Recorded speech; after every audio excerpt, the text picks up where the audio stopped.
देखिए, वास्तविक संख्या के बारे में आज बताने जा रहे हैं, जो बिहार बोर्ड 2022 में इससे संबंधित ऑब्जेक्टिव क्वेश्चन भी आते हैं।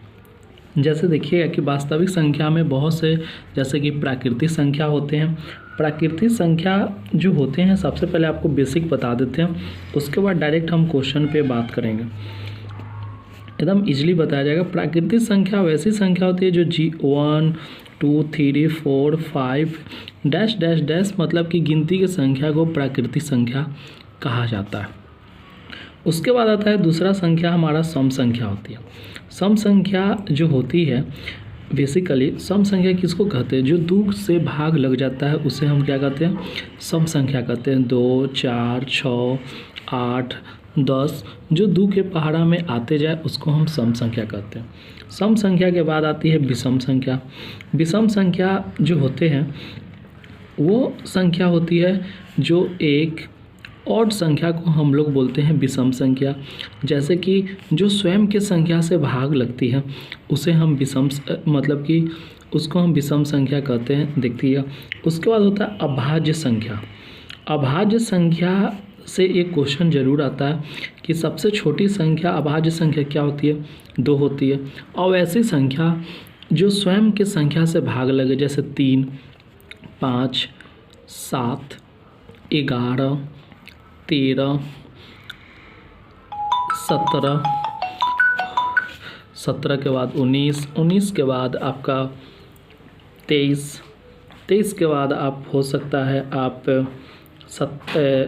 29। मतलब कि वैसी संख्या जो स्वयं की संख्या से भाग लग जाए, उस वैसी संख्या को हम लोग बोलते हैं अभाज्य संख्या। ज़्यादातर क्वेश्चन पूछता है कि सबसे छोटी संख्या, मतलब कि छोटी अभाज्य संख्या, छोटी अभाज्य संख्या क्या होती है? 2। ये आपको कंपलसरी क्वेश्चन पूछ देता है। उसका सम संख्या पूछ देगा तो 2 4 6 8 10 बोल सकते हैं। विषम संख्या 1 3 5 7 9 11 बोल सकते हैं। अब आते हैं आपको परिमेय संख्या के बारे में। परिमेय संख्या क्या है? परिमेय संख्या का मतलब होता है कि सिंपल सी बात याद रखिएगा, PYQ के रूप में जो भी संख्या आवे परिमेय संख्या होता है। जैसे एग्जाम्पल से बता दें आपको, इससे ऑब्जेक्टिव क्वेश्चन 100 में 100% रहेगा। याद रखिएगा 22/7 जो भी दशमलव के रूप में हो, जो वर्ग के रूप में हो, और वह सारे के सारे हमारा कौन संख्या कहलाएगा? परिमेय संख्या। जैसे कि 25/36 या 2√3 बटे √3, √3 से √3 कैंसिल, मतलब कि हमारा परिमेय संख्या। या आप देख सकते हैं कि वैसी संख्या जिसको हम परिमेय संख्या के रूप में जान सकते हैं, जिसको हम 5/2, ये सारे के सारे हमारा परिमेय संख्या है, जिसको हम PYQ के रूप में रख सकते हैं।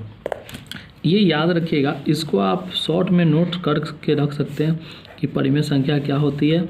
याद रखिएगा 22/7, 25, 25/36 मतलब ऑल ओवर है, इसमें भी आप रूट दे सकते हैं। और √3 ये क्वेश्चन हर हाल में रहता है। या 5/2 ये हमारा कौन संख्या कहलाएगा? परिमेय संख्या। अब आता है अपरिमेय संख्या। अपरिमेय संख्या वैसी संख्या होती है जिसको हम स्क्वायर तो नहीं कर सकते हैं, जो PYQ इक्वल नॉट, मतलब कि इक्वल नॉट 0 के रूप में रहती है। जैसे कि पाई या π/2 या π/3 या π/4, या आप बोल सकते हैं कि 1/√2, समझ में आ रही है?